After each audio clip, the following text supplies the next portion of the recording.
Meredith Fraley is attending the funeral today, so I'm sitting in for her, and hopefully she comes running in here, and I'll just hand her this seat back over right for her. Here, right now, you just have to put up with me. I'd like to ask Councilman Curtis Snell to go over some prayer. Rise, please. Dear Heavenly Father, thank you, Lord, for this beautiful winter day you have provided for us. And Lord, be with the council members as we go through the process today of doing the Rules Committee meeting. And bless the audience, the group leaders, and everyone who's with us today. Guide us, Lord, and direct us. In Jesus' name we pray. Amen. Amen. Thank you, Mr. Smith. That's Shelley Cole Road. Meredith Fraley. Bill England. Here. Bill John Baker. Jack Baker. Here. Harley Buzzard. Here. Julia Coates. Bradley Cobb. Aye. Joe Crittenden. Here. Jody Fishinghawk. Here. Janelle Fulbright. Here. Don Garvin. Aye. Chuck Hoskin Jr. Here. China Glory Jordan. Present. Curtis Snell. Here. Chris Soap. Here. David Thornton. Derek Allen Watts. Honey. We do have a quorum. Mr. Chairman. Thanks, y'all. Yes, Councilman. Mr. Chairman, committee, I move to move the reports to the end of the committee meeting. I see we've got a lot on the agenda, and I think we're going to spend some time doing it. So if nobody objects, I move to do that. Okay, we have a motion to move the reports to the second motion. We have a second. All in favor? Aye. Aye. Thank you. All opposed? No. Okay. Mr. Chairman, I'd like to make a motion to amend the agenda to include the Legislative Act 3210 concerning seats on the Council for Election, pertaining to elections. Number 9, I believe. Number 9. Yes, sir. And that is. Mr. Chairman, I did not hear the motion. Could it be restated clearly, please? Yeah, as Councilman Garvin has moved to amend the agenda, add an item on as item number 9 to the election, the seats, the council seats. Seats, yes, in District 4 and 5. District 4 and 5 seats. Is that clear? I think so. Is that just the legislation about naming of seats, right? Yes. Yes, that's correct. Okay, thank you, Mr. Chairman. Okay. All in favor of adding item number 9? Say aye. All opposed? Do we have a second? Oh. I second. Oh. In what district is that district? 3?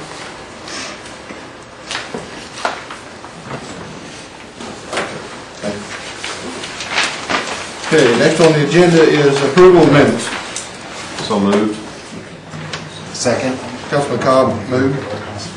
Baker, second. All in, do we want to do both of these?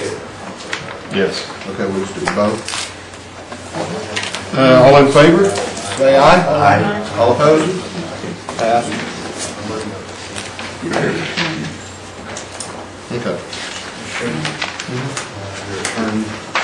We're having phone problems getting Todd in, the phone along with Karen, so he's on speaker right here.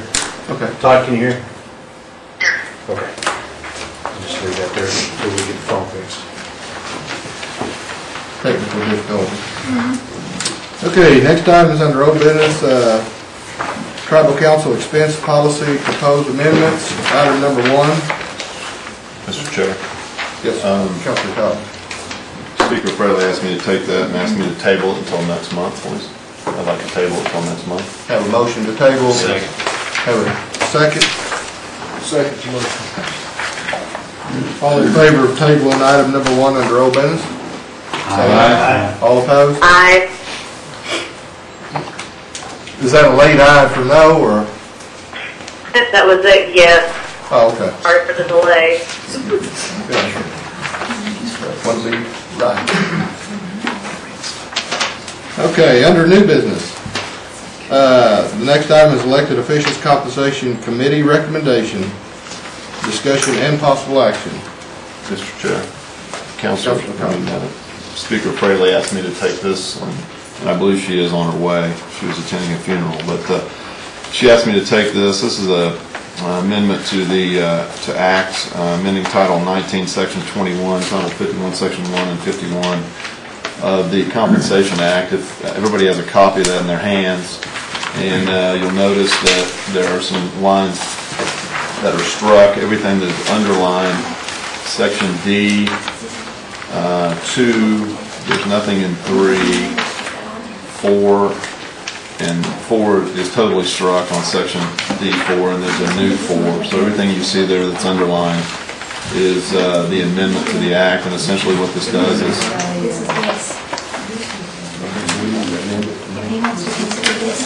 Councilman Carr, I've just been corrected by our secretary. The act is on the table, and so we need to amend the agenda to I'm this. sorry, my fault. My fault. I'd like to amend the agenda to include the amendment Point of to order. the Act. I believe this was an agenda item. We were just waiting on the paperwork, correct?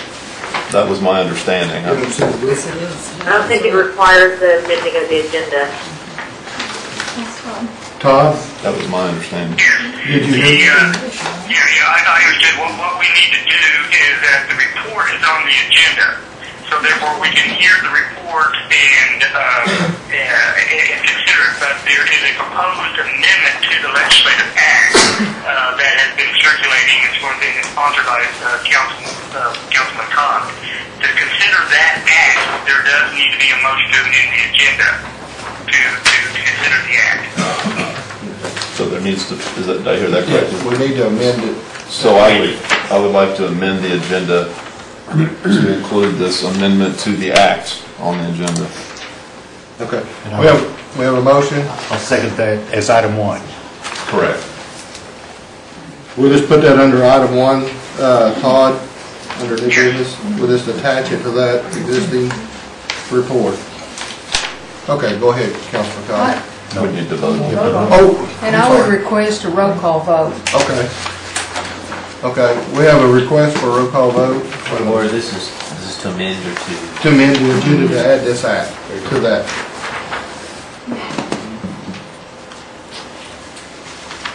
Curtis Snell, Yes. David Thornton is absent. Kara Cowan Watts, Yes. Bill Anglin, Yes. Bill John Baker, Jack Baker, Yes. Harley Buzzard, Yes. Julia Coates, Yes. Bradley Cobb, Yes. Joe Crittenden, No. Jody Fishinghawk, No. Meredith Fraley, Janelle Fulbright, Yes. Don Garvin, Yes. Chuck Hosking Jr., Yes. Tana Glory Jordan, No. Chris Soap. Yes. We have 11 yes and 3 no. Okay, the agenda has been amended to add this act to that report under item 1, under new business. So carry on, Councilman Cobb. What this amendment does is actually takes any compensation issues out of the hands of the council and puts it in a citizen independent committee. And gives, basically, we either accept their recommendations or don't accept their recommendations. That's it. Tries to take the compensation out of our hands. So that being said, I don't think Judge Adair's here, but I may turn some of this over to Todd since he worked on this. If there's any questions, essentially that's what this does. So Todd is on the phone, and I'd turn it over to him at this point. Does anybody have any questions? Chairman of the Earth. This is Karen. Can you hear me? Yes. Can you hear Kara, Todd? Yes, I can. Okay. I just want to clarify, this doesn't take effect until the next term, or at least until after this next election, for those that would have a new term, right? What was the question? This would take effect after the 2011 election. Correct. That's correct. Okay, very good. Thank you. That's correct. Todd said that's correct too. And where exactly does it say that? Because it's got an emergency clause on it, and by emergency, it goes into effect after its passage and approval. Do you want me to answer that, or? Section 5D. Then we need to take Section 8. Would that not be under section 5 of paragraph D? But then you've got Section 8 that declares it to be an emergency. It doesn't, no, it just says.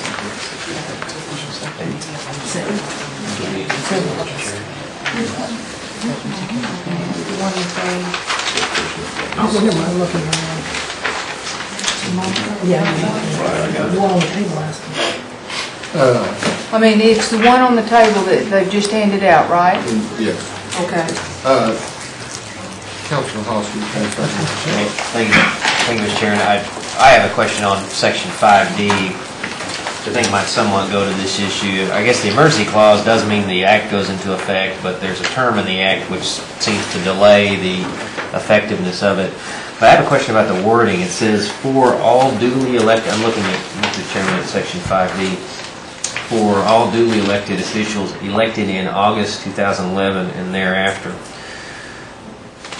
I guess I'm kind of unclear on who that affects. I mean, the duly elected officials who are elected in 2011 is not the entire council. It's just part of it. So I wonder, Todd, if you could explain to me the effect of that language. Todd, could you hear Councilman Hoskins? I did hear the question, and the wording of it is that it would take effect for those who are standing for election in August 2011. Now, if you wanted to go towards all elected officials after the election in 2011, we need to make that language change. The idea going in was that we would make it effective for the election, to make this change prior to one being elected. So if you wanted to go to all councilors, we need to make that wording appropriate. Then my question, Todd, isn't the effect of this to have somewhat of a disparity in council pay, because some of the council will receive this adjustment to their compensation, some being those who were elected in August. If we don't change this language now, then we either come back after that election and change it for the next election, or we leave it. That's what was the intent, I guess, is the easier question. Could you repeat that? I just wonder, I thought, what was the intent? I mean, was the intent to be across the board adjustment in pay, or was the intent to be adjust the pay of those who will take office having been elected in August 2011? The intent was to not enact a pay raise prior to election, okay? With staggered terms, you're going to have councilors that stand election in different years. So therefore, this compensation committee making their recommendation, you would make that go into effect automatically unless it's specifically rejected by the council and the principal chief. And the way this works right now is that it would go towards the pay raise would go to those being elected in August, or being sworn in August of 2011. That's plain wording of it. Now, if we want to make it effective for all councilors, that's an easy amendment, but that's the way I would ask to draft it initially. And so, Todd, if this passes, August 2011 comes, those who were elected in August 2011 receive a pay adjustment consistent with what the commission said, then those who are, though not up for election until 2013, their pay would not change. Is that correct? Their pay would not change under the current wording until we did a subsequent amendment to have that pay count for them after the election in August And so absent an amendment now, we either revisit this after the August 2011 swearing in, or we don't revisit it. And if we don't revisit it, then we'll have disparity among pay among councilors, is my reading. Right. The question is, do you want all the council salaries to be equal now, or do you want pay raises to go effect for those who are going to be sworn in August 11, and then later increase the pay for those who will be sworn in August 13? That's the question the council needs to decide. Thank you, Todd. Thank you, Mr. Chairman. Okay. Mr. Baker? Yes, I would ask for a friendly amendment under item 5D that it state for all duly elected officials and change the word elected to serving in August 2011. I would definitely accept that. And I seconded it, so. Okay, we have a motion to amend. No, it was a friendly amendment. A friendly amendment. And I accepted it. And I had Councilman seconded Cobb. the initial motion, so I Okay, also. okay. Could you repeat that amendment? Repeat that, Shelley. You're going to change all duly elected officials to read all duly serving? No, for all duly elected officials, and then change the word elected serving in August. It's the second elected that changed to serving. Got the wrong one.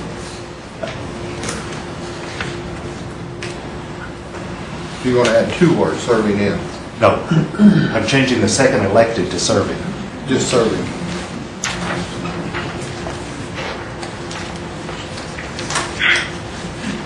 Is there any questions on that? How does it read now? That paragraph as it's been changed. Could we have Shelley read it to us? Sure, I think it'd be better. Shelley, you want to read? How it Read reads what now? Councilman How Baker? it reads after the friendly amendment, what they're wanting us to vote on. It would say, for all duly elected officials serving in August of 2011 and thereafter, the annual salaries for principal chief, deputy principal chief, and council members of the Cherokee Nation shall be based on the report submitted from the Citizens Committee. All minds? Okay. I guess we'll vote Now, now. can we make comments? Oh, yes. Oh, sure, go Okay. ahead. Folks, I don't see how, what you appear to be trying to do is to take the heat off of you all for taking a raise. You don't want to vote on it, you want to let this committee do it for you. Much like I guess they do in Washington, where the only way they don't get a raise is they have to vote against it. And I just think, for lack of a better word, that's chicken shit. Folks, we already make more than the average people working full-time make in my district. And that is just wrong in this economy to think about taking a raise and taking it the way you're doing it. And that's what I think about it. And my vote, of course, will be no at every stage of this ballgame on this issue. You through, Councilman? That's it. Okay. Next is Brad. Point of housekeeping here, two items.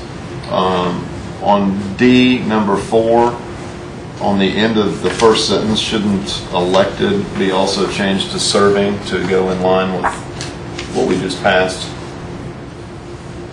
Or am I reading that wrong? Let's make sure we're good there. Okay, I was making sure on that. And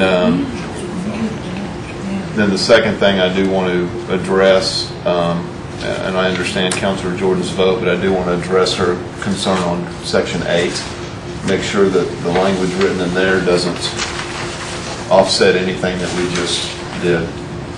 So I want to make sure we have that conversation. On Section 8. Because she made the, Councilor, I don't want to put words in Councilor Jordan's mouth, but my understanding was that. And I think I understood it after Councilor, I just if I didn't. may respond. Oh, absolutely. I just didn't want to not go back to Councilor it. Hoskins explained Okay, it. okay. I didn't want to just not go back to it if it was still an issue. Okay. I'm all clear on that. That's all I got, thank you. You got all the changes. Any other, Chris? Yeah, I'd like to hear Todd's feedback on that language insertion there, whether or not that meets the criteria, doesn't set us up for anything, because there's maybe some counselors that are serving during that time period, that there's a transition, so there's not a real specific before and after date. It's a August means, several days. So I just wanted to hear Todd's feedback in regards to that language insertion, if that sounds acceptable before moving forward. Yeah, I think Todd hung up after he heard that word, so, did he? I don't know. But that's something I think that I would like to have followed up on if Doug could get it back or whatever. But I would just like to say a couple of things regarding the compensation committee. I think I'd ask Councilor Garvin in regards to just how many times have they convened citizens of the nation to take a look at this important issue. And it seems like, my short time on the council of almost 4 years, this issue has come up twice, and in both cases, the committee has made a recommendation of increasing comp to the elected officials. And each time that review is happening, that gap is just continuing to get wider and wider and wider. And, whether or not you compare this salary to the average annual salary of an individual working out in the community, I'm not so sure that that's what is being done here. We do know for a fact that these comparisons are being made to equivalent persons that operate and function in the government and along with other tribal governments. So I think that these citizens that have taken their time out of their routines and are very well established, they're very well people that have succeeded in the things that they do very well. And so, when they make a recommendation, I think that we have to give it a lot of consideration. And they're very logical and methodical, I'm sure, about how they came to their conclusion. And so I just think that we need to keep that in mind when we make this decision. Thank you, Mr. Chair. Thank you. Kara, did you have a question a while ago?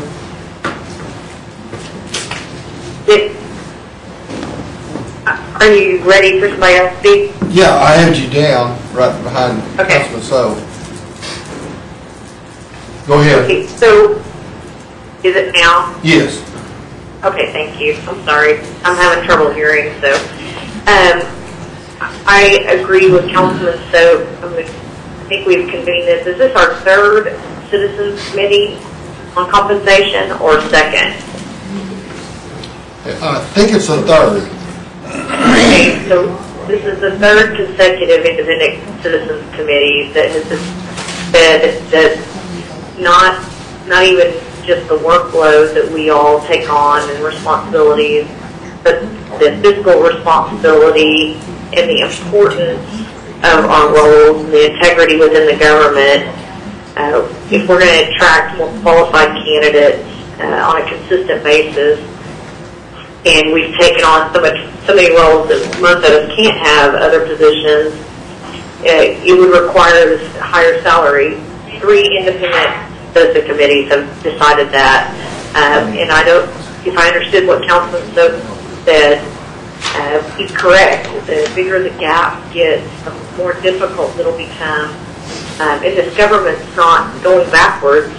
We're growing and we're maturing, which requires a more qualified candidate. Our annual budget's over $600 million. And you can't have folks making minimum wage running that government. Thank you for your time, Mr. Chair. Okay. Thank you, Councilman. Backing up, since we didn't have a connection with Todd a while ago, Chris, do you want to? Yeah, I just didn't hear confirmation, Mr. Chair, whether or not that language that was inserted, since we've had a discussion on a couple of other subsequent parts of the Act, whether or not that language, that word serving in August was descriptive enough or definitive enough to, moving forward. Did you hear that, Todd? was a question, was Mr. Baker's amendment adequate enough to include those who were elected and serving? No. No, I'm sorry, repeat the question. If you can repeat the question, I appreciate it. Let us take it down there to Chris. Yeah, Todd, I just had a question whether or not you heard the language as it was read after the, what the motion is, and the word was serving, and so it's for all duly elected officials serving in August 2011 and thereafter, the annual salaries for the principal chief, deputy chief, and council members of the Cherokee Nation shall be based upon the report submitted. It doesn't say that it has to be as the report is submitted, it just said it has to be based upon the report. And so does that language, just the insertion of the word serving, cover all council members that will be present in their capacities after the final election in August? In my opinion, it would. Okay. And between you now and full council, if there's any work that we can do, we obviously can do that. Okay. We kind of come upon that kind of short time. Right. Okay. I feel comfortable with that. Thank you, Todd. Appreciate it. Thank you, Mr. Chair. Council Lady Cody. Yeah, I want to go on the record. I sat in this committee in September, and we had to fight to raise educational scholarships. I sit in here, and we cut individual water and sewer. I represent the poorest part of this nation. My people are now being told, when you have problems with your wells, we'll pull it for you, but folks, you got to pay to fix it before we put it back in. We don't even do all that for free anymore. I sit in this committee and watched us cut firefighters. Admin sent us a budget that cut firefighting, what we give to the firefighters, and we had to sit here and fight to give money back to the firefighters. These are volunteers, folks. Volunteers. You know what volunteers means? It means you serve without money. I kind of think of it as a council. You all may not remember, but I remember when my dad was a council representative before we had council members. Folks, he didn't get paid nothing. And I think Talpal saw more of my dad than I did.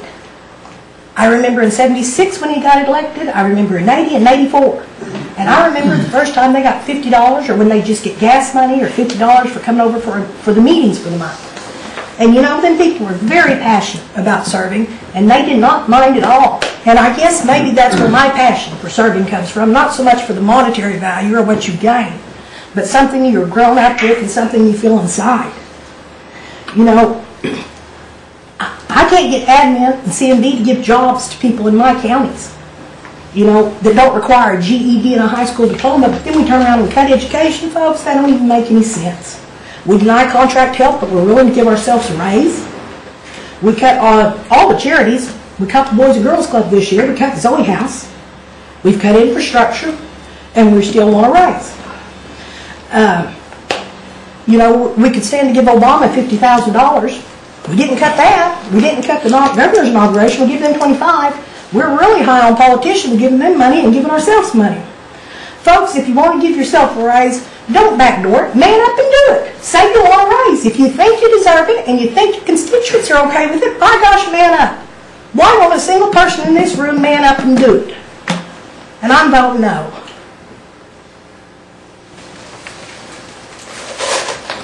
That all? Yep. Okay. Councilman Hoskins. Thank you, Mr. Chairman. I have a question with respect to Section 5D4. It says that the Citizens Committee determination shall essentially take effect unless it's specifically rejected by the council in chief. But I don't see a time frame on here, so what I'm wondering, and wondered if Todd could tell us what was really contemplated by this section. Was it that we would receive a report and then within a time frame of a month, 2 months, the council would have it on its agenda and then have the opportunity to pass a resolution rejecting it? Or how does that, what are the mechanics of that? And Todd could speak to that. That's number 4, right? Todd, did you hear that under Section 5? there's a stricken 4 and then an underlined 4.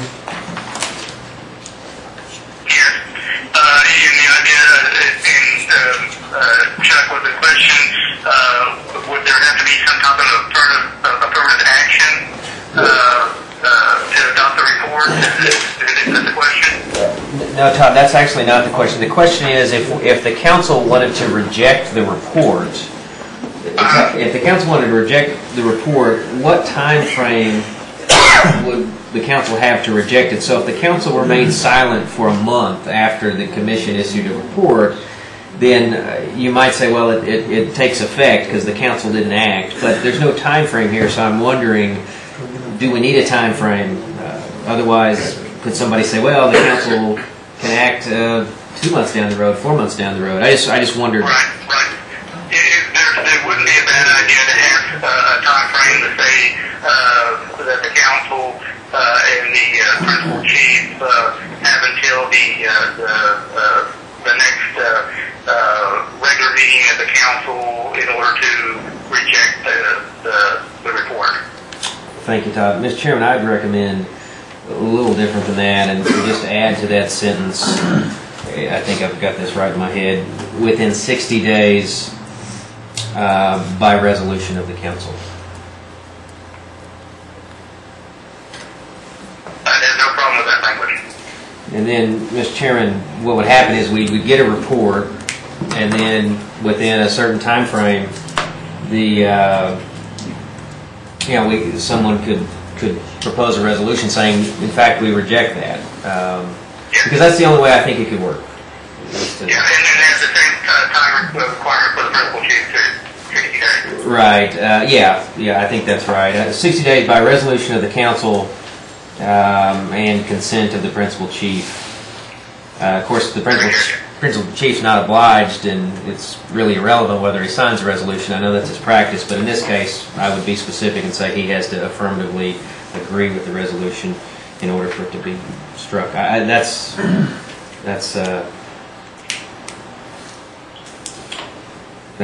my thought on it. Thank you, Todd. Do you want to add that, Councilman? So I would offer that as a friendly amendment. Within 60 days by resolution of the council. I think a period there is fine. By resolution of the council. I would accept that. Point of information. Yes. Okay, so does that mean that there'll have to be a second action taken even if we vote yes on the report? Can I answer that? Yeah. Councilman Hoskins is going to answer you. Kara, what I would rate it as is if the council did nothing for 60 days after the commission issued a report, then it would take effect. If we want to live up to what this language says or what I think it means, then the only affirmative action that the council would take is if they wanted to specifically reject the commission's recommendation. We got to have some formal action to reject it, I suppose, and it just seems to me resolution of the council is a way to do that. Clear? I think so. Thank you. Okay, I have Councilman Crittenden next. Point of clarification. Oh, point of clarification. Hang on. Would you ask Shelley to read the section that has just been changed by this friendly amendment? Section 5D. 4, the report of the Citizen Committee shall set the compensation for all elected officials of the Cherokee Nation unless the Tribal Council and Principal Chief specifically reject the committee's findings within 60 days by resolution of the council. Is that right? Yes, that's good. Okay, next is Councilman Crittenden. Thank you, Mr. Chairman. We've talked about this compensation committee in here some today, and I certainly appreciate the work and effort they've put forth to come up with these figures they've come up with. I personally haven't pushed to have a compensation committee, and I've been fairly consistent about voting against a raise for serving on the council. I do appreciate the cleanup, if you will, that this act proposes, rather than the travel policy that we had such a discussion about the last time we were in here. It seemed like some people had trouble figuring out how far it was from their house to a county line or whatever, and That's just rudimentary math, but anyhow.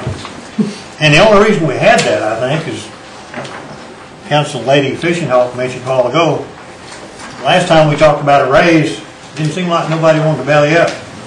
So we come up with a travel policy, which I refer to as sort of a backdoor approach. So this would clean that up. And I like that part of it, but I still don't think we need a raise, or I need a raise, for serving the people of my district. And so I'll be voting against the act. Thank you, sir. You're right. Councilman Cobb?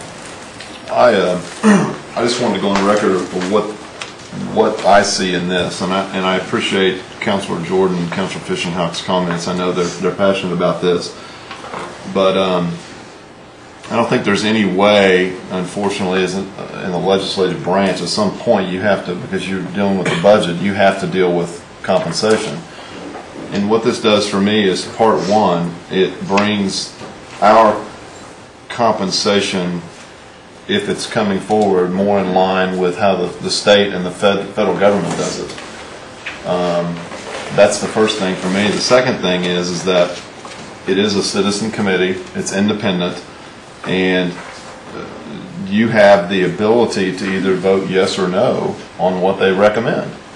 And if you don't agree with their recommendation, then vote no. If you do, then vote yes. Or obviously, if you're silent on it, it passes anyway. But you know, I don't. My point is not here to call anybody out. To say to man up. I mean, this is as manning up as you can get and staying away from giving yourself a raise. There's always a quandary in the legislative branch because you're dealing with the budget. Well, the question of compensation is going to come up. The real question is, how can you put enough barriers between giving yourself a raise and having to deal with the budget? And I believe this is the best way to do it, to have a independent citizen committee say, this is what we recommend. And then you can either agree with it or you can't. So this is the best way that I can find, plus brings it in line with the state and Fed. So I completely understand Councilor Jordan, Councilor Fishing Hawk, and I respect their opinion, but that's what this does for me. So, thank you. Mr. Chairman, Good. I have to say a quick word. Just for the record, the administration has not reviewed this piece of legislation. I know that the principal chief supports the concept of having the committee do the review independently and make recommendations, but the principal chief has not spoken on what his position is on that. I just want to make that clear for the record. Okay. Thank you, Pat. Ms. Fishing Hawk? Could I ask a question? Oh, yes. Yes, ma'am. Are you saying, Pat, are you asking for time for the principal chief's office? No, ma'am. I'm just telling you what I believe is true, that we had no discussion with the principal chief about the compensation committee other than he supports it, and he has not had any discussions with him, doesn't need to, doesn't probably want to, but I don't know what his feeling is on. Is the chief available today?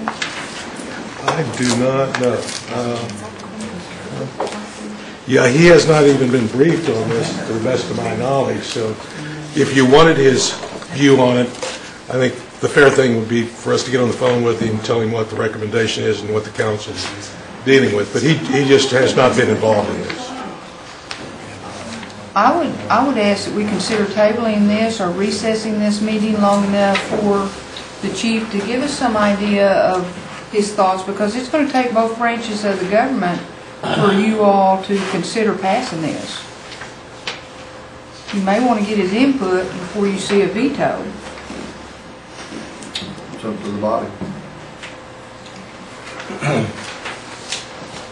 Yeah, I second that, because that was what my question was going to be, Buell. I was going to ask the Secretary of State and Pat if they would please tell us the chief's view, because this is very important, and I'd like for him to, because it affects him the same as it affects all of us. And I'd like to hear his thoughts and opinions on this. Or maybe one of y'all's talked to him, because I know you talk to him a lot. Okay, if you're making a motion and you've seconded, there's no debate on the motion to table, so. Or recess. Yeah, just recess. You know, whatever's good for. Or move it to the end. Yeah, move it to the end. Or I'm even open to just moving it to the end of the agenda. I just wonder, Mr. Chairman, if we could move it to the end of the agenda, we could continue with the meeting, and then they could give the administration time to ask the chief what he thinks. Table until the end of the meeting. I don't know if that's possible.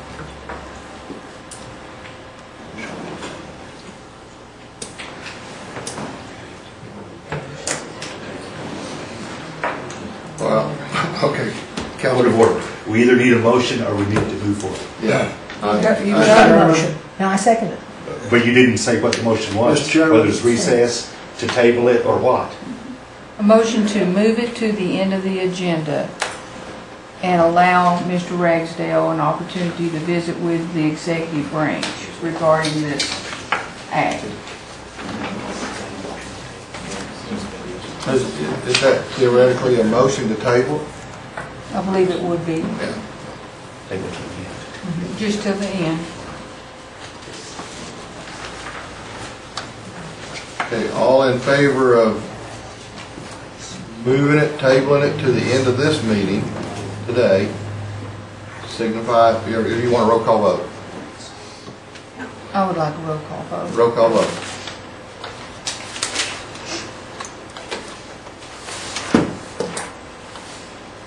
Bill England, No. Bill John Baker, Jack Baker, No. Harley Buzzard, No. Julia Coates, Bradley Cobb, No. Joe Crittenden, Yes. Jody Fishing Hawk, Yes. Meredith Fraley, Janelle Fulbright, No. Don Garvin, No. Chuck Hoskin Jr., Yes. Tina Gore Jordan, Yes. Chris Soap, No. Curtis Snell, Yes. David Thornton, Kara Cowan Watts, No.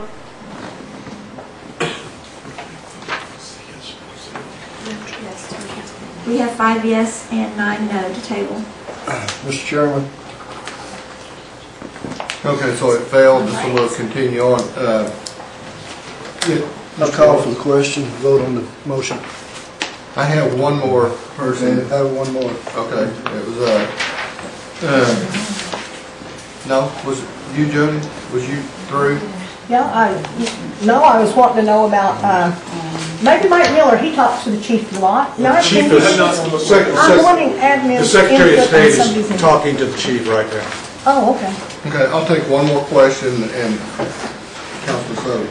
Yeah, I just wanted to point out that, the existing act requires or calls for this committee to come forward and make these recommendations.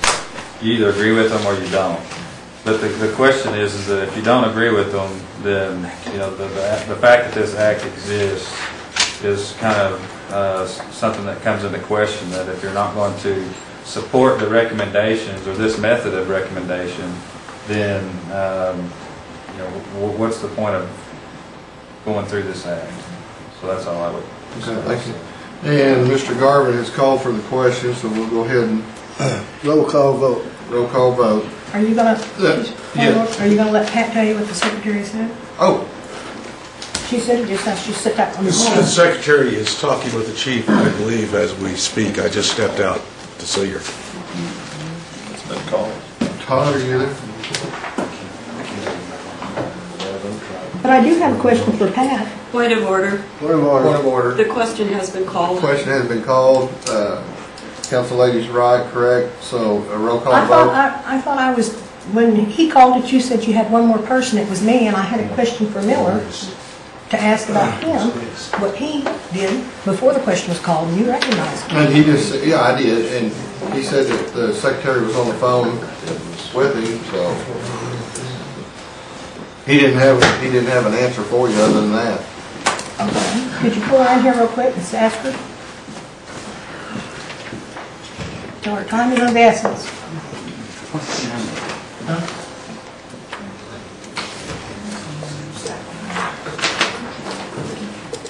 Point of order. Mr. Chair, I don't believe there's any mechanism for waiting on a vote until we hear something once the question has been called. The question has been called, and I have to agree with the council lady because we're a whole separate branch, and I don't believe we need to be, Call the roll. There she is. Call the roll. on the road.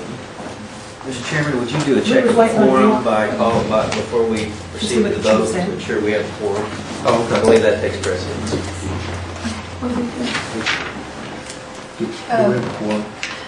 Can I do, just ask for a point of clarification too? Yes, we have a report, Council. She counts fast.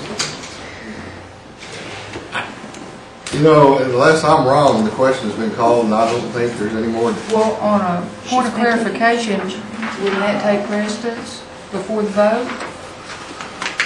We're looking up.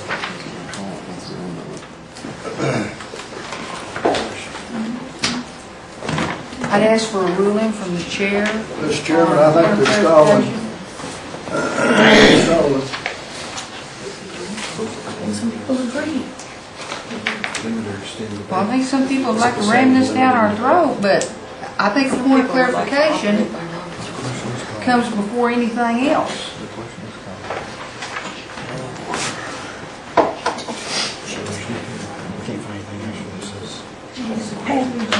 Did you find out? I'm confused on what's going on. If the question's been called, then the chair has called the question. If there's a point of information, we need to get it spit out and answer it, and then proceed with the vote.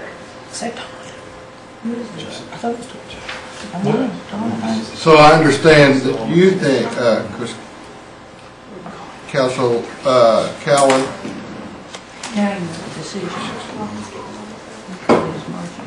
I did call for the question has been called for. But you can call for point of clarification anytime.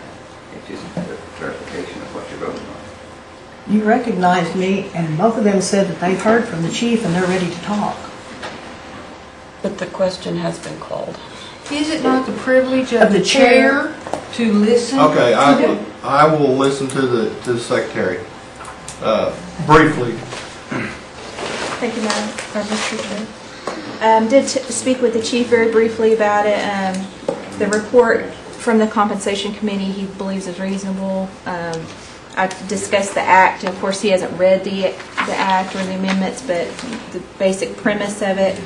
His recommendation is in item 5D4, rather than saying unless the tribal council and the principal chief specifically reject, is to replace and with or, so that it would provide a check and balance on either branch of government. That would be his recommendation.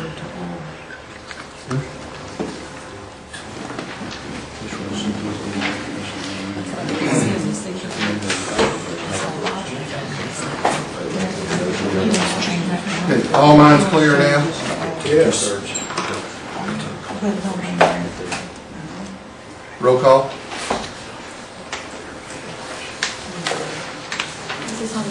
Do we need any kind of clarification, Councilman Hoskins, on any of your amendments or anything? Jack Baker, Yes. Harley Buzzard, Yes. Julia Coates, Yes. Bradley Cobb, Yes. Joe Crittenden, No. Jody Fishinghawk, No. Meredith Fraley, Janelle Fulbright, Yes. Don Garvin, Yes. Chuck Hoskins Jr., Yes. Tina Glory Jordan, No. Curtis Snell, Yes. Chris Soap, Yes. David Thornton, Kara Cowan Watts, Yes. Bill Anglin, Yes. Bill John Baker, No.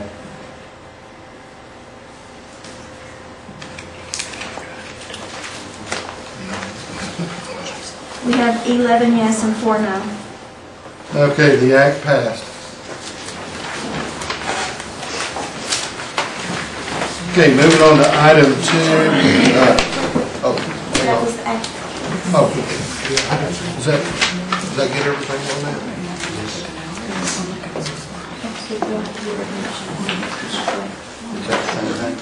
Everything? Same thing. Housekeeping is all done? Okay, we're good. I will hold this one. Okay, under new business, it's a resolution number 2. Who's going to, Secretary, you going to speak to that? I make a motion to be approved. Second. Just to clarify, Mr. Chairman, it's simply a correction on the ending of the term, not a renomination. Okay, thank you.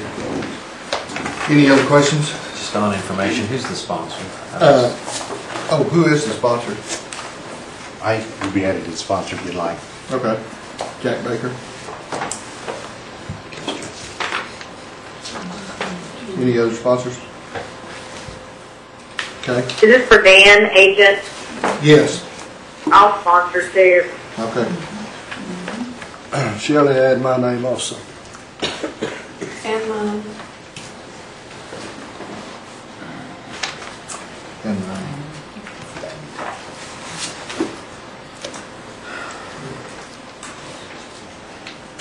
okay. All minds clear? All in favor, signify by saying yes. Yes. All opposed, say no. Aye. Mine was an I. Okay, under item number 3, this is an act, Cherokee Nation, Courts and Procedures amending section 24 jurisdiction. Councilor Cobb, are you? I will take this. Essentially, what this is if you go to page 2, this is amending Title 20 of the Cherokee Nation Code, Courts and Procedure. It has to deal with child support enforcement. And if you look at page 2, section D, number 2, the underline, I believe that is the change right there. It basically, I'm sorry, the speaker is here. I'll let her, if you want to. Or Speaker, you want to come up here? No, you're speaking now. No, I'll tell you. You can do it from there even. I was explaining that is the... That's perfect timing.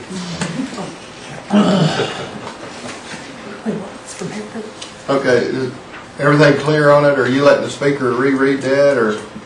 I just basically said that the language was changed in that one section to include as eligible for enrollment as a citizen of the Cherokee Nation is the change in that.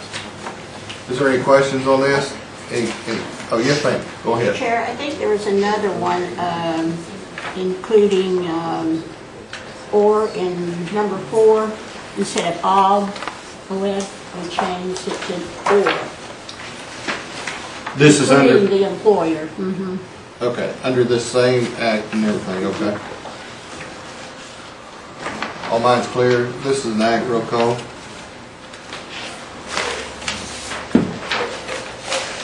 Bradley Cobb, Yes.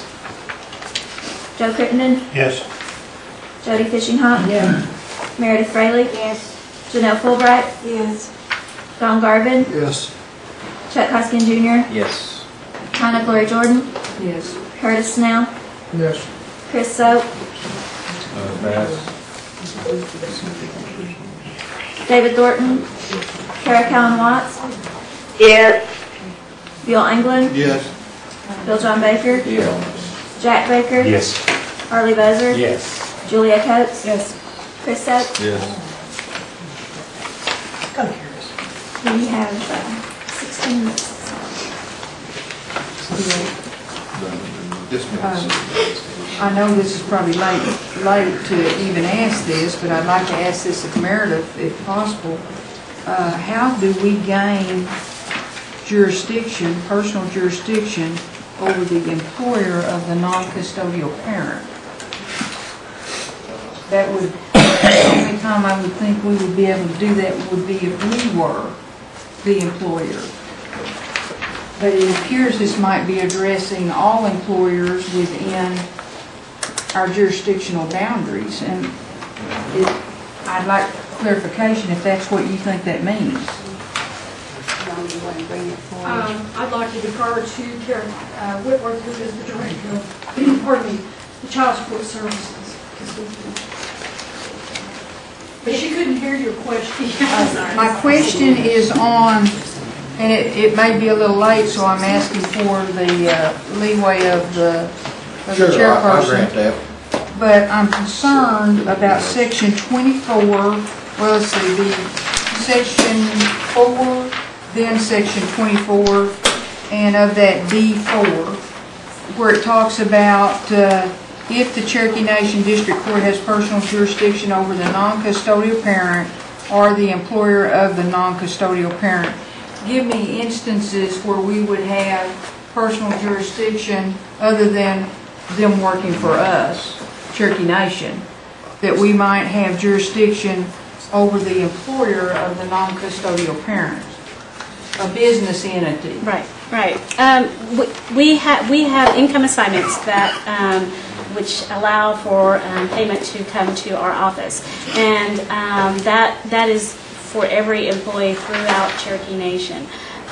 We also... Where are we deriving our power from to enforce those income assignments? Say someone refuses to pay the Cherokee Nation the child support that a man that is employed by them or a woman that is employed by them.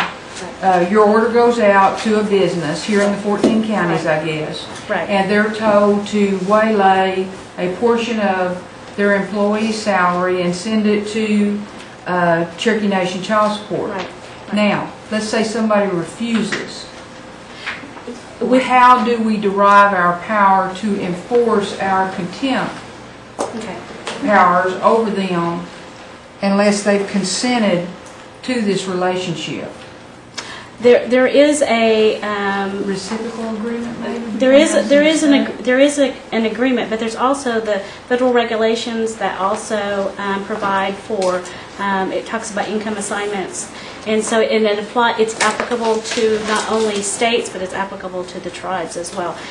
They extended it to include the tribes, so that if there's an income assignment that is sent out by the states or by a tribal child support office, then we have that ability. They gave us that ability, and I'm not sure exactly what that code is. I may defer to... But there is a federal code. Oh, I'm sorry, go ahead. And I'm wondering, in your contractual relationship with the state, is that also included maybe in that contract? It's not really included. It's not what they do is they refer all the cases that are within our jurisdictional boundaries to us, and so they support it. We often work within the state court systems, in which it's the state judge that is able to enforce those income assignments that come through. So if it's a business in Rogers County, for example, and we have the luxury of working in that state court system as well, if we need to. That's how we can enforce it. So I think what I'm hearing is nobody's ever challenged it. We've had some challenges. We have had some challenges from businesses.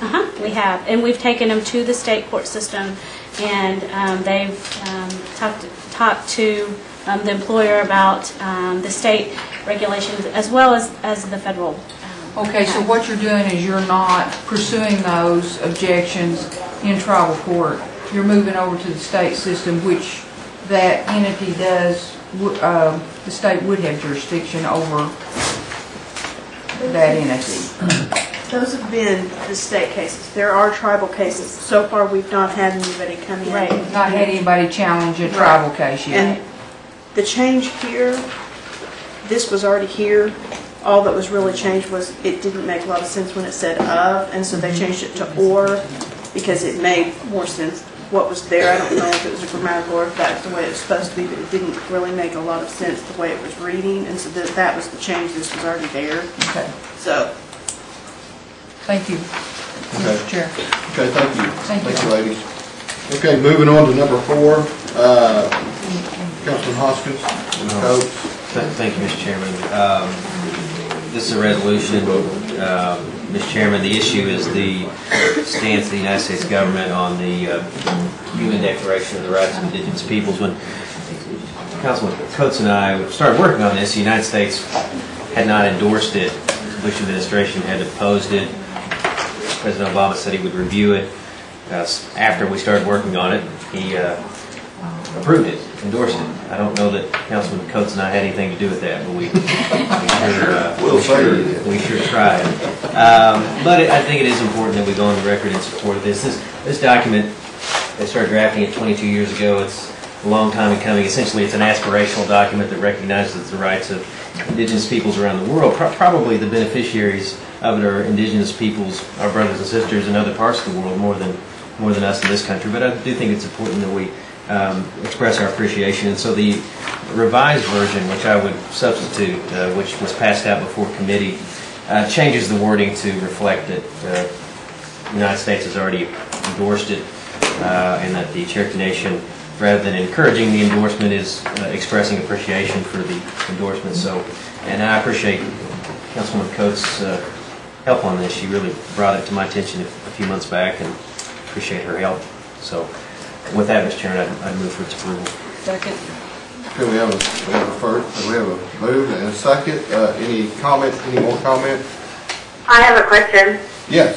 Or just, I think there's been some, I am fully in support of this, but I want it on the record that there is a potential that this can be used by those state tribes and or so-called state recognized tribes to create mischief, and we just need to be aware that it may be misused inappropriately. But I'm in full support of it. Thank you.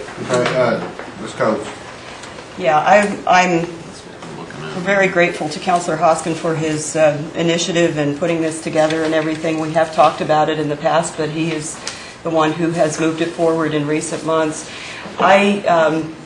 I was an intern when I lived in San Francisco 20 years ago with an organization that was called the International Indian Treaty Council, and I was behind the scenes sort of helping to work to put together support documents for people that they were sending to Geneva, Switzerland as an NGO, and they were working on this at that time.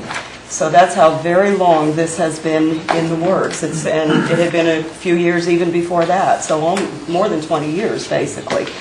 And the United States and 3 other governments have been the last in the world to recognize this initiative, and I think that's been shameful, quite frankly. And I too am very, very thrilled to see this finally, after so many years and the work of so many people from all over the world, from tribal peoples, that this has finally come to fruition. Thank you. Okay, and Councilman Soaps, you're next. Yeah, in the title, we're still requesting that the U.S. government endorse this, and so I just wanted to make sure that we still want that title to be in place, or if we want to do some housekeeping.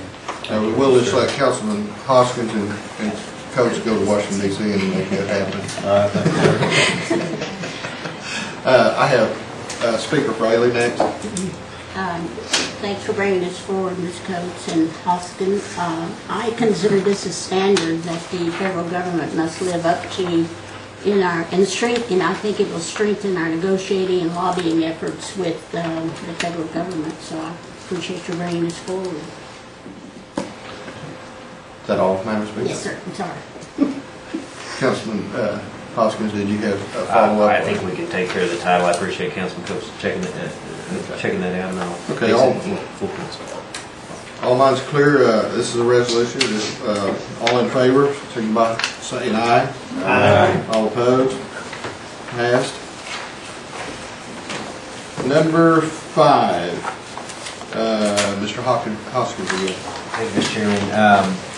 Mr. Chairman, this is this Higher Education Reform Act. I'm substituting for what's in the book something that's already been passed out. So give councilors an opportunity to find it. So it wasn't the stack of papers we got before council meeting. Just to note, in addition to myself and Councilor Fulbright, Councilwoman Fishing Hawk and Councilwoman Gloria Jordan are co-sponsors.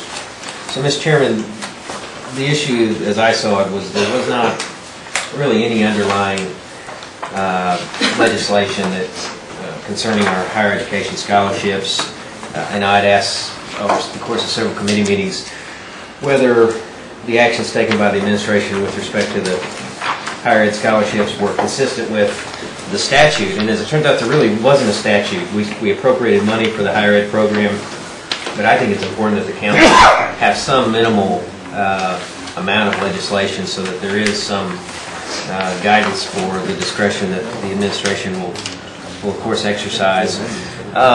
The original version spoke to thresholds for grade point averages and additional semesters, but in talking to the Secretary of State, Ms. Knight, she's given assurances with respect to the policies for the scholarship program, one of which is for undergraduates, there will be the 2.0, not the 2.5 grade point average that the administration originally proposed or was going to implement, but a 2.0 grade point average.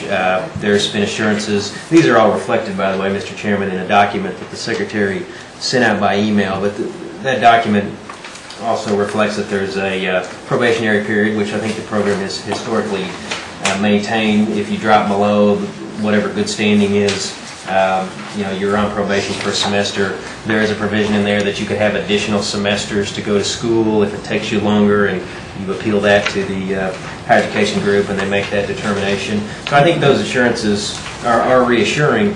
But what this act, as it's drafted, does, I think the most important thing it does in my mind is it says that going forward after fiscal year 2012, and I direct your attention, Mr. Chairman, to Section 5B, which is on the second page of this draft. It says that the education group will promulgate rules, regulations, and procedures, etc., but they'll give the council 90 days notice, and if they fail to give 90 days from when that's in effect, but if they fail to give us notice, then those changes are null and void. Now, I don't have any reason to think that the Secretary, as long as she's at the helm, would fall short of that. But let's say down the road there's some change that goes into place and they don't give us sufficient notice, well, it's null and void. It gives the council an opportunity to look at those final rules and determine whether we want to perhaps amend this legislation to block something or to tweak something. I think it gives us a little more control than we had over the scholarship program. But it leaves a great deal of discretion with the administration, and so I'm comfortable with how it's been revised. And I don't know if the Secretary wants to speak to it, but I feel comfortable saying that she's reviewed it, and it seems to meet with her approval, but I don't want to misspeak. Mr. Chairman, Point of clarification real quick, I'm Yes, sorry. Councilman. Are we on the handout? Is that what we're? Yes, we are. Just making sure. Thank you.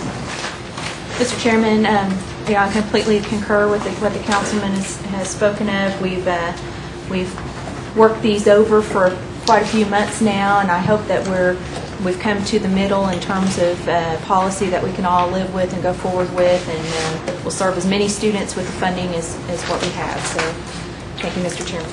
To move this into debate, Mr. Chairman, I would move for its approval. Second. Okay, we have one comment. And I just want to express my appreciation to Melanie for working so closely with the council regarding the rules that we were working on, the policy that we were going to put in place for the next fiscal year, and working on this act. Thank you. Well, okay, this is next. Oh, wait, we have a couple. I have a point of information. I think on Section 5B, I'm not understanding the wording here on the third line. It says, well, begin on the second line, it says consistent with this act and is limited by and provisions of this act. That, you know is what? there something there that it doesn't quite make sense to me? I think, if I could, Mr. Chairman, if I could. Yes. I think the councilwoman's right. I think it's confusing and it's extraneous, and so I think if we struck after the word act in that first sentence, consistent with this act is really what I meant, because going forward we might put in a new section that says now the GPA, the threshold is 2.0 or it's 1.75 or it's 3.0, whatever we want to do, and then consistent with this act will guide the education group. So I'd offer that as a friendly amendment. So you want to strike the word act? No, after act, strike everything and is limited by, strike all of that. So on the third line on Section B. There, provision all the way to the word again. With this act and it'll end, period, right? Yes, exactly. It'll, just point of clarification, it'll be a period after the first act, First act. right? Third line, first act. Third line, first word. Okay. Councilman Baker. Yes, actually, I would prefer that this be a resolution rather than an act, rather than uttering up our acts and so forth. Councilman Hoskins. Well, and I appreciate that. I mean, the issue here is whether there's a statute that underlies this, one of the biggest programs we have, and there simply isn't. And that, I don't think, was necessarily by design, but I think it's a void that ought to be filled, because there really ought to be some statute that governs what higher ed does. It's a very important program, and I don't think a resolution gets us there. I mean, a resolution is the sense of the council, what we would like. So, for example, if this was a resolution, and next year, and the secretary won't do this, but next year the secretary changes something radical in the program, and it's effective in 30 days. Well, if this is an act, that's null and void. It has really the force of law. If this is just a resolution, she can say, well, it's a resolution. It's what the council thought, but it's not binding. This is binding, and I think we ought to go down this path. And going forward, if we want to tweak the program a bit, we simply amend this act.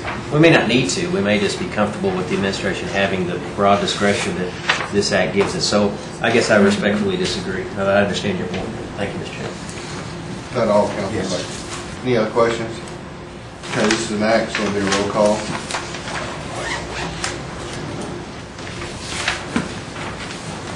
Curtis Snell, Yes. Chris Soap, Yes. David Thornton, Kara Cowan Watts, No. Bill England, Yes. Bill John Baker, Yes. Jack Baker, No. Harley Buzzard, Yes. Julia Coates, No.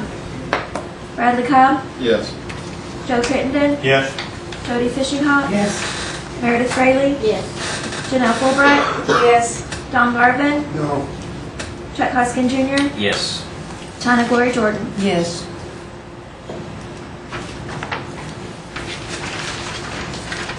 The act passed, 12-4, is that correct? Yes. 12-4.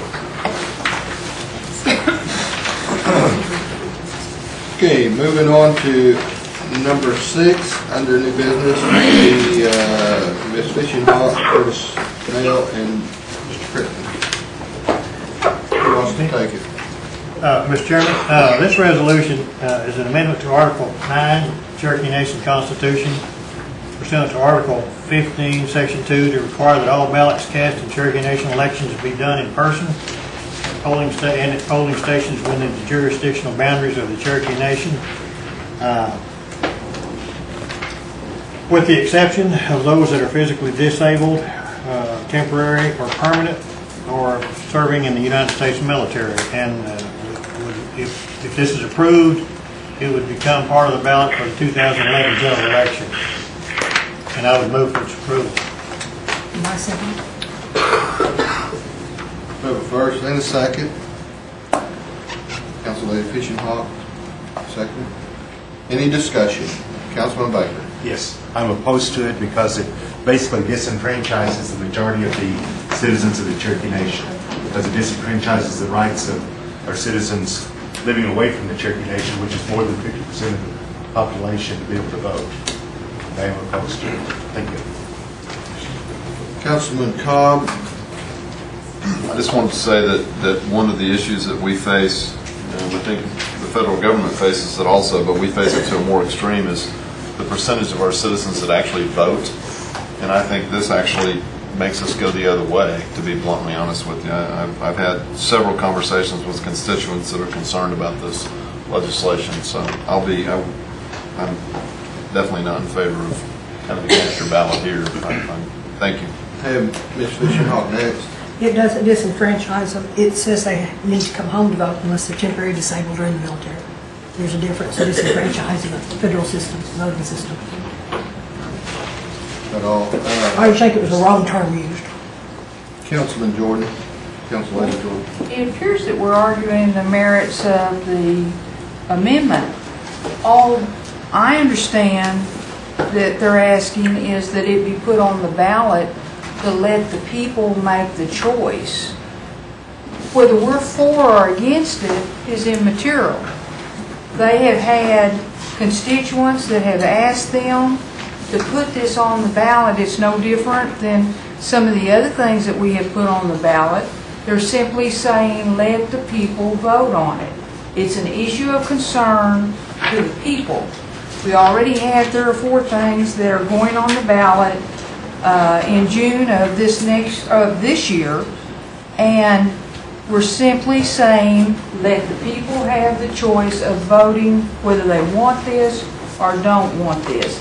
This particular thing has been going around. I've been hearing about this from my constituents for years now, that they want the choice to vote on this.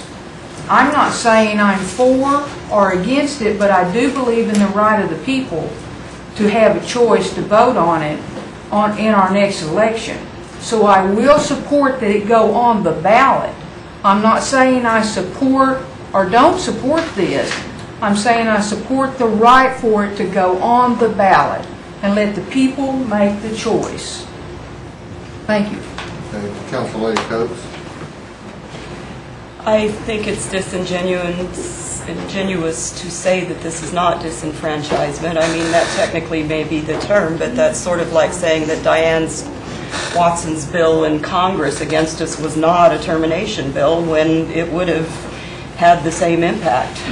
This will prohibit the majority of our citizens from even having the opportunity to cast their vote, and that is disenfranchisement, whether you call it that or not. That's what it is.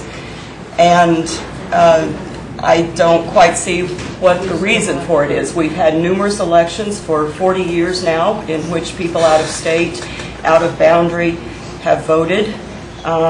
It hasn't been a major problem, despite the anecdotes, which are not correct, that the out-of-state vote controls the situation. That's been disproven by very thorough and researched reports that have been done within recent years. So I'm not quite sure what's driving this except popular anecdote. And I do think that there is a responsibility on the part of this body to refuse to put things on the ballot sometimes when we know that they're being driven by that kind of sentiment. When we know that we're being driven by inaccurate information, when we know that. And when we know, unfortunately, that maybe it's being driven by bigotry as well. So I will not vote to put something on the ballot when I have strong suspicions that those are the motivations of some of the people, some of the constituents who may be driving it. And just as some councilors say that they are responding to their constituents in putting this on the ballot, well, I am responding to my constituents in voting to refuse to put it on the ballot for the greater good, because sometimes we have to look at what the law is, what the better government is, what the better governmental theory is, and sometimes, the will of the people does not conform with that, and we have to look out for what is the greater good. So I will be voting against this. Thank you, Ms. Coates. Any other questions? I got you down. Yeah. Yes, can you hear me? No, wait a minute. Councilman Crick. Okay. Thank you, Mr. Chairman. Or Curtis, is he first? No. Okay. Appreciate those comments. Disagree with most of them. But I think this issue deserves to be in the hands of the people. And I only wish that we had our compensation question on the ballot also. And that's my comment. Okay. Councilman Snell. Sorry. Yes. Well, my constituents up in my area has been talking to me about this since I was elected on council. It's a very big subject, and I think it's only fair that it goes to the people and let them decide. And I'll be for the act. Thank you. Ms. Calvin Watts, you had a question? Thank you. Well, I can hear the flip-flopping from Washington, D.C. I believe it wasn't too long ago in a meeting where the exact opposite argument was used about any additional constitutional amendments being on the upcoming ballot.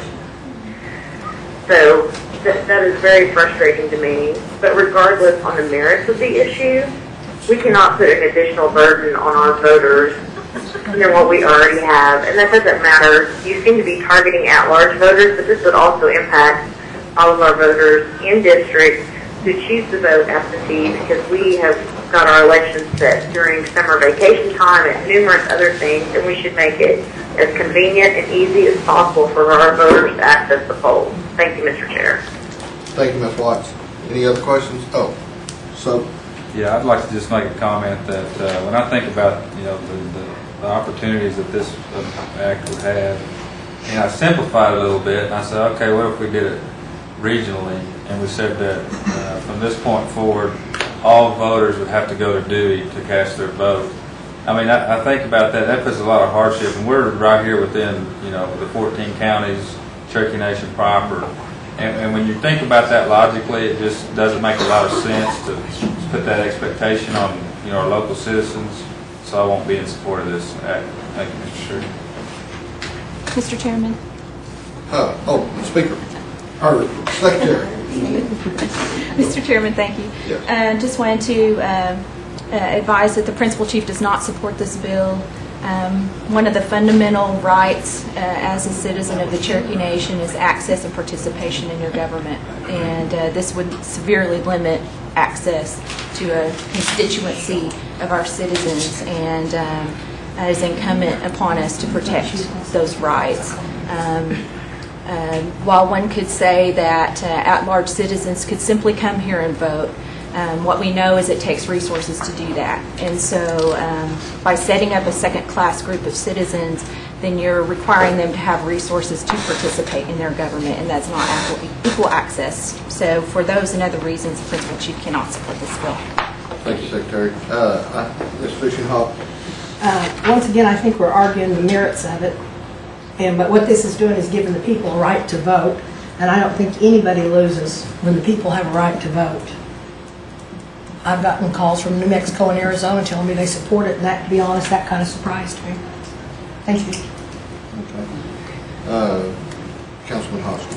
Thank you, Mr. Chairman. I've also received a lot of comments from constituents concerned about this. I think ultimately, in some form, the people of the Cherokee Nation need to vote on this. Whether that form is in the next Constitutional Convention, or whether it's an initiative petition that arises, the people need to vote on this at some point.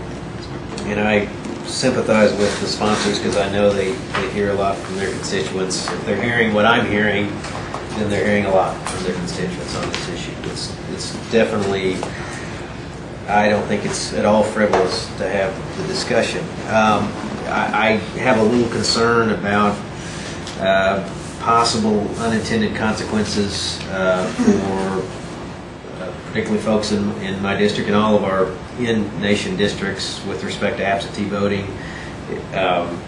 So I know there's been careful study on this. I think I've got to stop short of supporting it as much as I respect the reasons for it, because our people are telling us this is important. So I think it's going to come to a head at some point for the reasons I said earlier. I think in this particular form, I have to stop short of supporting it. Thank you, Mr. Chairman.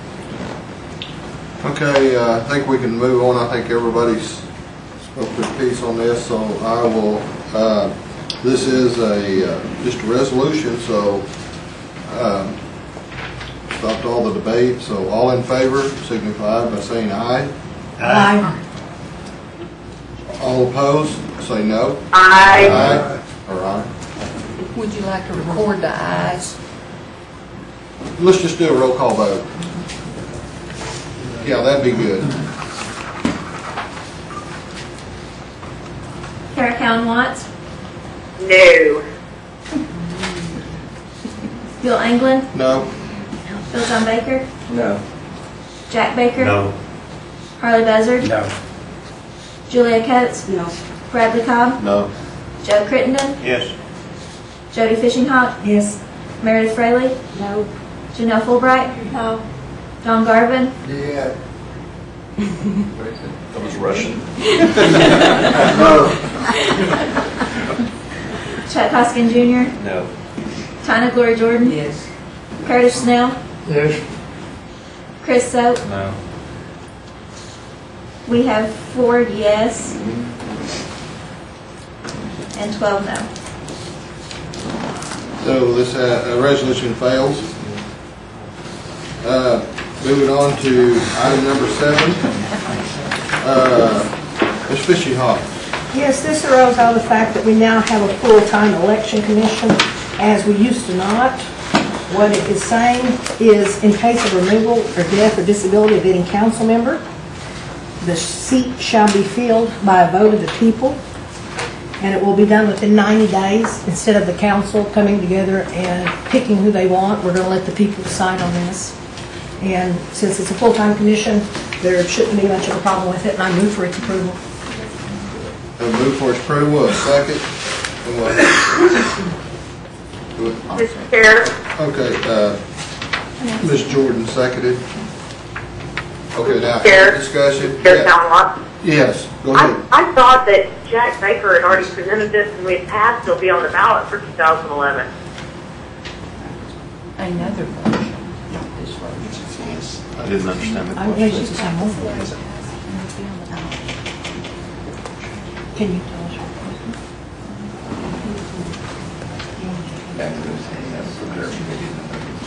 Is yours a clarification or? Yes. Yeah, to a I degree. need to know No, that. okay, when we consider okay. it. Mr. Baker. The one that I sponsored, which has already been passed by this council, states that in the case of removal, death, resignation, or disability of any council member, such seat shall be filled in the following manner. If a majority of the 4-year term remains to be served, the council shall authorize a special election in the district of the vacated seat to be conducted within 90 days.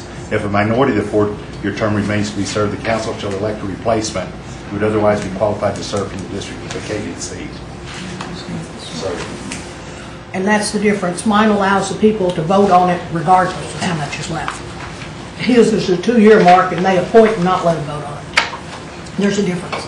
So if we're a month out from an election, you would want to call for a special election? Oh, it says within 90 days. Oh, in 90 days. That's the difference between the two versions. Am I right in that, Jack? Yes. Okay. Okay, Councilman Cobb's next. Did we get clarification? I'm confused. Oh, there was a resolution passed some time back, but there's a little bit of difference in the language of this new one.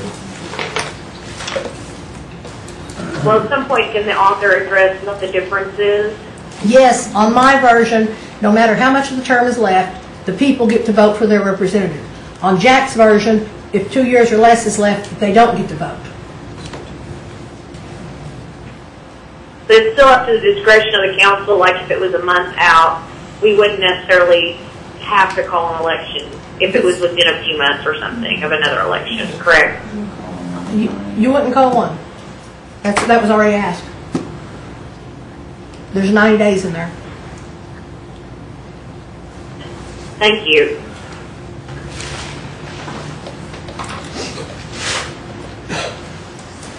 Okay, back to Council Cobb.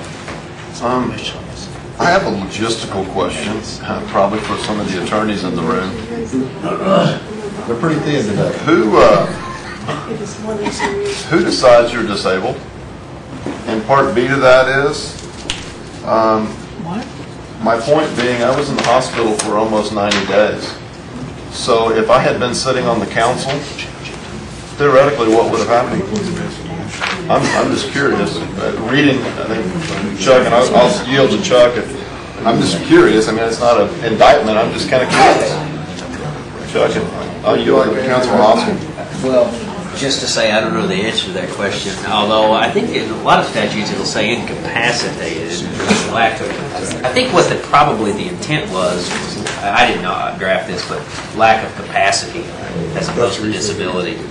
So that you're alive, but you don't have the capacity to function. And maybe up for debate whether I have that capacity. Yeah, that's a good question. I don't know the answer to that question. So I did have another question, but just to respond to the question.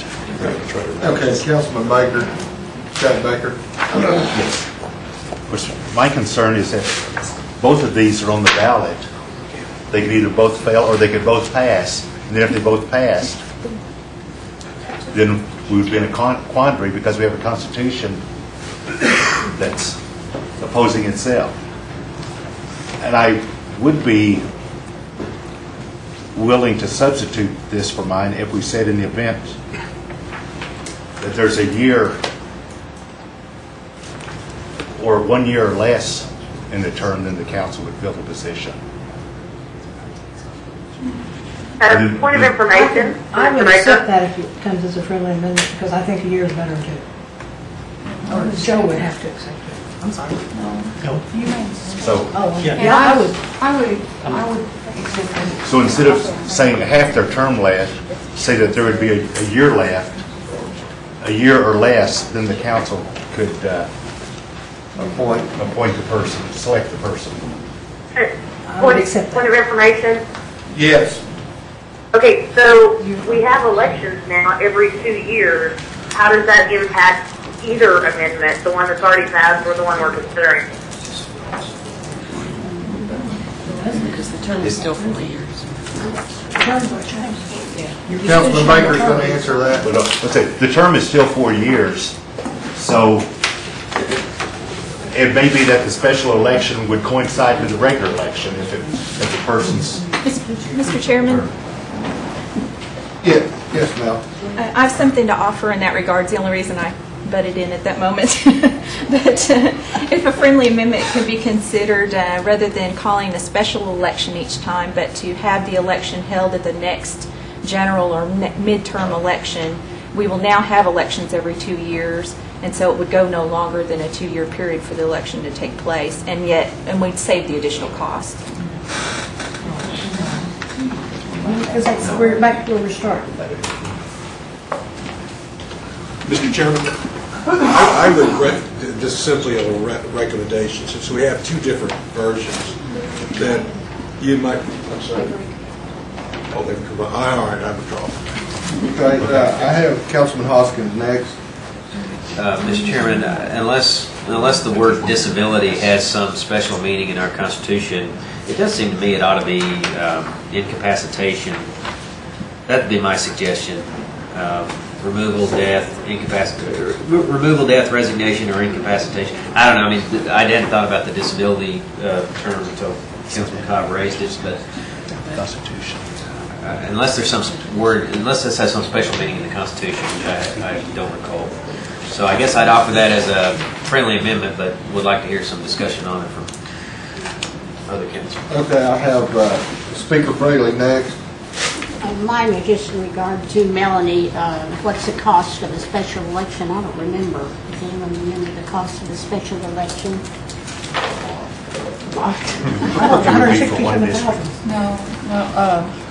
We addressed that once before. It was like $750 a box. Yeah. Remember when the election commission came? If I could, Yeah, go ahead. recognize? Yeah, if you're. When the election commission came over, they told us it was like $750 a box. Okay. And of course, I don't know how many boxes we've got in each district. We have 5 in our. Let's see, 5 in our. So it'd be a $3,000, $4,000 deal. Okay. That's all, Mr. Chair. Okay, thank you.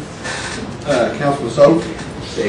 Yeah, I think that was my question, that I would just like clarification between whether a special election and then a regular election, and then can they be in fact combined and considered as the same thing?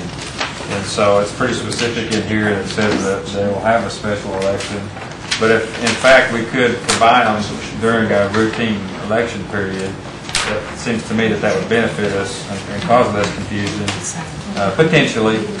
Then I would just like some clarification on that if possible. And some feedback from the actual election commission to see what their thought was on that issue. Councilman Cobb's next. I just wanted to say I appreciate Councilor Hoskin. I really, it's important that everybody understand. I don't want to make a big deal out of that, but it just kind of came to my attention.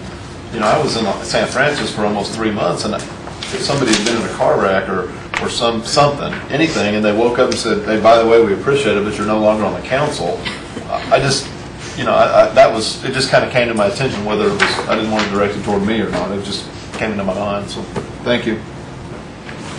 Councilman Baker? I would suggest that we add language that the council shall authorize a special election of the district of vacated seat to be conducted within 90 days unless there is a general election within 120 days. I accept that. At which time the seat will be filled on the general election. Councilman Hoskins? Thank you, Mr. Chairman. Just briefly, Mr. Ragsdale pointed out to me that under Article 7, Section 4 of the Constitution, it talks about the absence of the principal chief and his removal. It says, in the case of absence of the principal chief from office due to death, resignation, removal, or inability to discharge the powers and duties of the office. So I'd recommend that, or I guess I'd offer as a friendly, that we strike disability and replace it with the phrase inability to discharge the powers and duties of the office, something to that effect. Because I don't think any of us would seize on someone's disability as being removable, but we could just take that issue completely off the table if we replace with that. Like, so I'd offer that as a friendly. I'd accept to make it standard. Mr. Chairman. Secretary, I'm sorry. I promoted you. Just want to offer a technical amendment to make sure that we say that this resolution will supersede resolution number 80-08. Yes. Just to make it clear that there are not Yes. two questions on the ballot. Just, was that 80-08? Okay.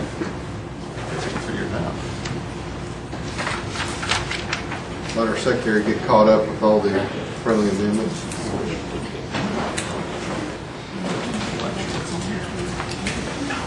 Okay, this is a resolution. I'll do a roll call vote. All in favor say aye. Aye. All opposed?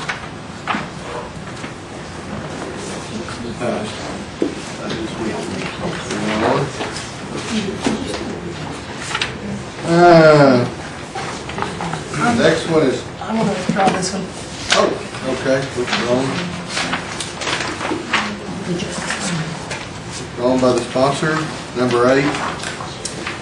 Now we have number 9. This District 3 seats. Councilman Darvin, you want to? Yes, sir. This was something similar to this passed in the December council meeting, I believe it was. The Supreme Court ruled that they made some changes in District 4 and District 5. So in District 4,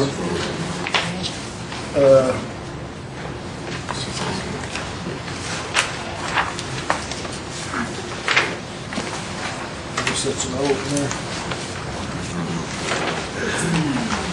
In District 4, Bradley Cobb was taken out, and he's over in District 5 now. And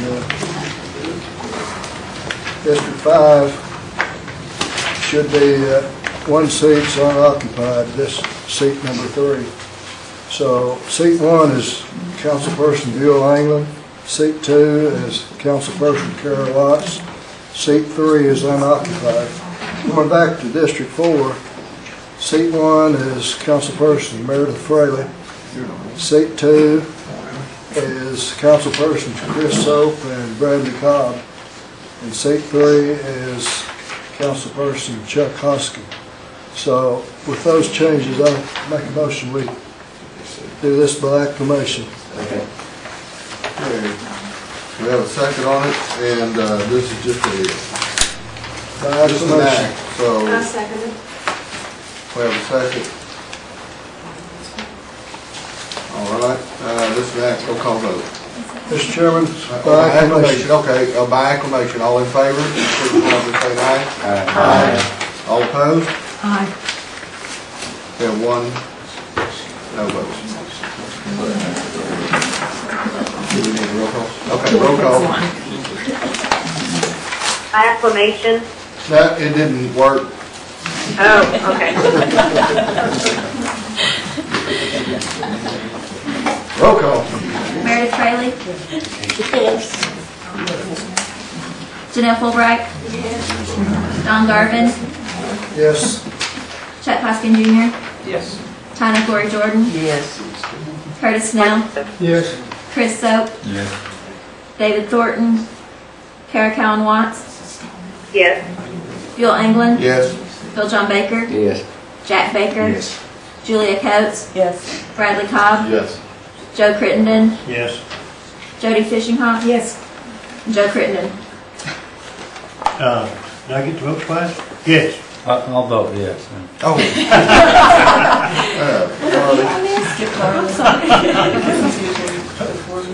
I thought I voted once. Well, vote on it and vote on it. Yeah. Which one was that?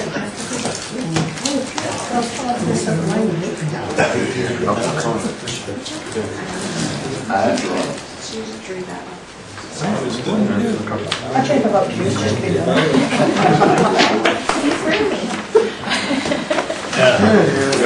I think that's all we have. Oh, reports. Since the time is 10 to 3. Did I miss the judge item, or was that withdrawn? Withdrawn? It's withdrawn. You voted for it.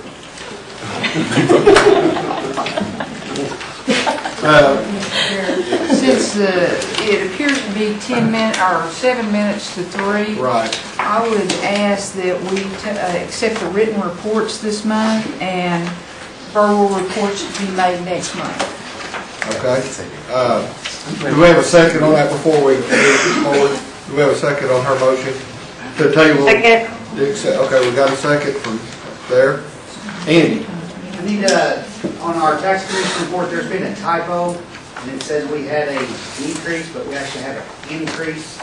So if you'll look on B on your report, it's not a decrease, it's an increase. So I don't think we're going up where we need to go. So just wanted to let you guys know that. You just got too fast on the keyboard. Yes, exactly. Thank you. Mr. Chairman, I don't want to give a report, but we did prepare a report on the Keepseagle claim. That's the Indian farmers. Pat Gwynn is taking the lead to get that information. I think he may have some handouts for you on that, but it's not a regular report, it's a special report. Thank you, Pat. I would ask that we go ahead and receive that report in Oh, its okay. written form. It's here. You've already given Yeah, it. that's Okay. Oh, you got it. It's in our packet. Yeah. Thank you. Motion to adjourn then. We have a motion to, I just want to thank everybody for sitting here for 2 hours and then not reporting. So thank you for your patience. it was our pleasure. Point of order. We did not vote on it. Oh, we haven't voted to not accept the reports, so all in favor of just accepting the written reports signify by saying aye. Aye. All opposed? Aye. Okay, we have just one no, but so. Certainly noted. Motion. Now we have a motion to adjourn by Councilman Jordan. We have a second. All in favor? That's right.